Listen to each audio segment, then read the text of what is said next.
CM साहब को बताया कि अब रिम्स 2 ना बनकर वो सिम्स 2 बने। आदरणीय DCM गुरु जिसने राज दिया, एशिया का सबसे बड़ा हॉस्पिटल गुरु जी के नाम से होगा। Shibu Soren medical science and research centre होगा। वो का सबसे बड़ा नेता इस देश में यदि कोई है तो हेमंत सोरेन जी हैं, याद रखिए। क्या करता है नहीं करता है, आई डैम केयर।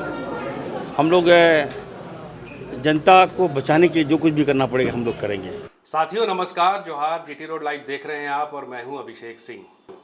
झारखंड में एक मुद्दा अभी बहुत गर्म है।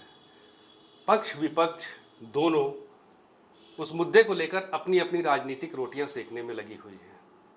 बात कर रहा हूं मैं रिम्स 2 के लिए जो भूमि अधिग्रहण की बात चल रही है और जो आदिवासी समाज में जो मूलवासी हैं, निवासी हैं, वो प्रदर्शन कर रहे हैं। विभिन्न राजनीतिक नेता अपने अपने पक्ष को लेकर वहाँ उपस्थित भी हुए, उनके साथ लड़ाई भी लड़ रहे हैं, कुछ विरोध कर रहे हैं तो कुछ उनके समर्थन में हैं।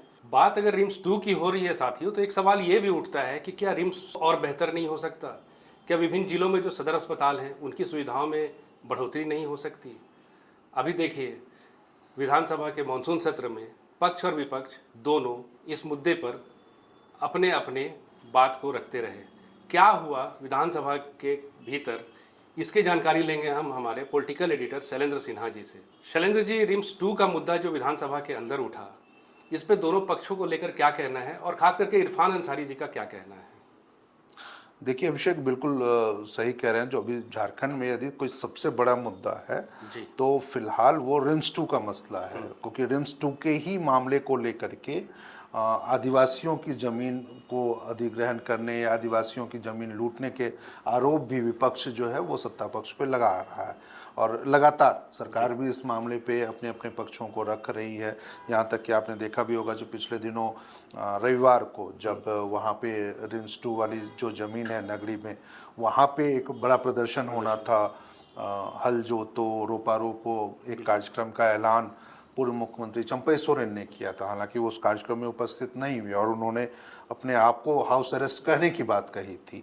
हालांकि सरकारी स्तर पे या आधिकारिक स्तर पर इस बात की कोई पुष्टि नहीं हुई जो वो हाउस अरेस्ट है नहीं, लेकिन वो एक मसला अलग है। लेकिन उन्होंने वो वहाँ नहीं गए, है ना। तो बड़े नेताओं में ऐसे कोई भी वहाँ पर उपस्थित नहीं हुए। उल्टा जो दूसरे स्थानीय आदिवासी नेता हैं या दूसरे दलों के नेता हैं, चाहे आदिवासी संगठनों से जुड़े हुए नेता, वो ज़रूर वहाँ पर उपस्थित हुए। और यही इस पूरे मामले को लेकर के 85 लोगों के खिलाफ FIR तक भी हो गई है, जिसमें पूर्व शिक्षा मंत्री गीताश्री उरांव हैं, देवेंद्र नाथ महतो हैं जो JLKM के वरीय उपाध्यक्ष हैं, और इसके अलावा प्रेम शाही मुंडा हैं, या फिर जगलाल पाहन है जो धर्मगुरु कहे माने जाते हैं, निशा भगत है। बहुत सारे नेता हैं जो वहाँ पे जो उनके खिलाफ FIR हुई है। तो मुद्दा वाकई बहुत गर्म है और ये चीज़ें वास्तव में जरूरी है या नहीं है, इस पे ज़रूर चर्चा हो रही है। जैसा आपने कहा जो विधानसभा में जो चीज़ें हुई हैं, निश्चित रूप से विधानसभा का मानसून सत्र चल रहा है और उस सत्र के ही दौरान जब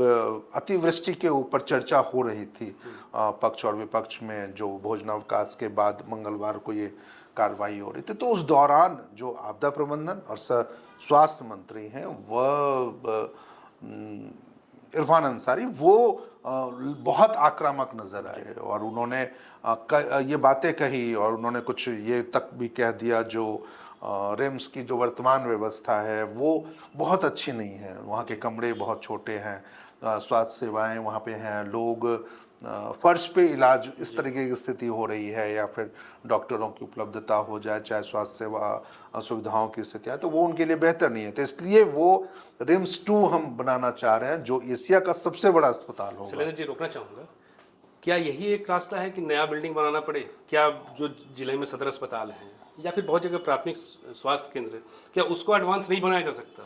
बिल्कुल एडवांस बनाया जा सकता। और देखिए, बनाया ही नहीं जा सकता बल्कि एक क्रम भी है जो बनाए जा रहे हैं। जैसे आप समझ भी रहे हैं, जो पिछले पूर्ववर्ती जो सरकार थी हमारी, रघुवर दास वाली सरकार, उनके कार्यकालों में या उसके बाद फिर 5 साल हेमंत सोरेन के कार्यकाल में, तो कई अस्पतालों जो हैं जो मेडिकल कॉलेज में कन्वर्ट हुए, चाहे पलामू में हुआ हो, चाहे हजारीबाग में हो, चाहे वासा में हुआ हो, या फिर किसी और अन्य जिलों में, तो कई जगहों पर है स्थितियां बेहतर हो रही हैं, लेकिन बावजूद इसके रिम्स पे क्या है, जो रिम्स के जो आसपास के, रांची के जो आसपास के जिले, खासकर हजारीबाग हो गया, कोडरमा हो गया, या मान लीजिए रामगढ़ हो गया, इधर सिमडेगा चाईबासा है, लोहरदगा, खूंटी है, संपाट, मतलब कि जो रांची के ग्रामीण इलाके, तो इन इलाकों से मरीजों के आने का सिलसिला लगातार बदस्तूर हमेशा रहता है, तो जिसके कारण ये लगता है जो रिम्स पे अतिरिक्त बोझ है। दूसरी एक महत्वपूर्ण बात है, सरकार के इस पक्ष पे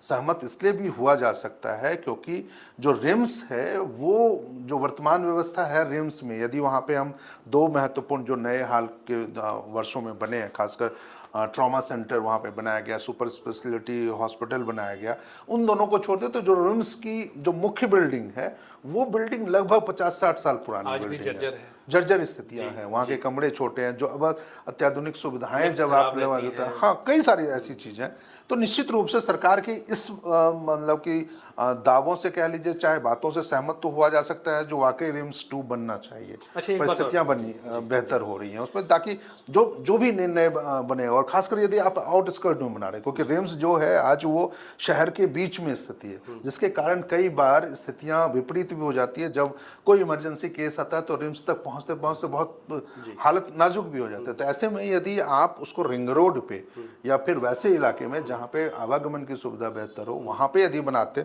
अत्याधुनिक सुविधाओं से युक्त बनाते हैं, तो निश्चित रूप से आपके फेवर में चीजें अच्छी हो सकती है। इरफान अंसारी ने विधानसभा में क्या कुछ कहा है, आइए पहले वो देख लेते हैं। बाबूलाल मांडी साहब यहाँ नहीं है सर, अनाप शनाप बोल के चले गए। भारत सरकार से उनको आग्रह करना चाहिए, कच्चे मकान पक्के मकान की बात कर रहे थे सर। और दूसरा सबसे सर इम्पोर्टेंट मैं बात करना चाहता हूँ सर, सदन से आगे करना चाहता हूँ सर। 6 महीने हुए सर हम लोग स्वास्थ्य मंत्री के रूप में हम जिम्मेवारी को संभाला है महोदय, तो 20 साल सर इनको मौका मिला, स्वास्थ्य को चौपट कर दिया सर, खराब लगता है सर।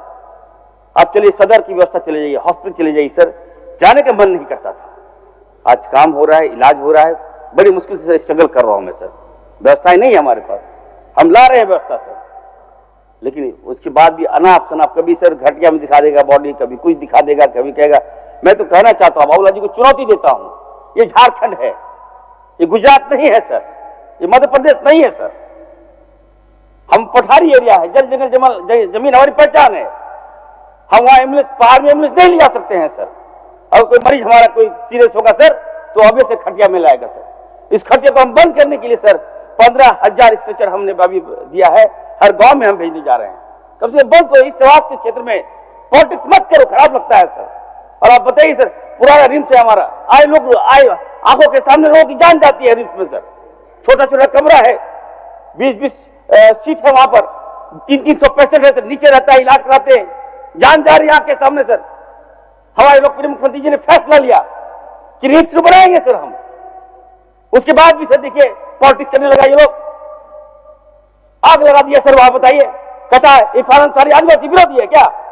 किसी कीमत पे सर मैं आज सदन में कहना चाहता हूं, मैं मरना पसंद करूंगा सर, रिम्स बने ना बने, मैं आदिवासी का हित नहीं कर सकता हूं सर, राज लिया गया आदिवासी के लिए सर, बेवजह से। बताइए आज आपदा में कितने लोग मारे गए, इलाज क्या होगा सर? हॉस्पिटल में इलाज होगा, लेकिन रिस्क तो नई जगह बने लोग, पॉलिटिक्स चाहता है सर। स्वास्थ्य के क्षेत्र में जो लोग पॉलिटिक्स, गंदे पॉलिटिक्स, घिनौना पॉलिटिक्स कर रहे हैं, उन वैसे लोगों से मैं कहना चाहता हूं, बाज आ जाइए आप लोग। हर हाल में मेडिकल व्यवस्था को सुधार कर रहा हूं महोदय, मैं रिम्स बनेगा महोदय, लोगों की जान बचेगी महोदय, मैं कहना चाहता हूं। उम्मीद है लोगों को हमसे, बार बार हमेशा नीचे दिखाने का काम इन लोगों ने किया महोदय। आए आग लगा के चले गए, वहां गए, बाबूलाल जी क्यों नहीं आगे आ रहे? और मैं कहना चाहता हूं महोदय, रिम्स 2 बनेगा झारखंड में, एशिया का सबसे बड़ा हॉस्पिटल झारखंड में बनेगा महोदय।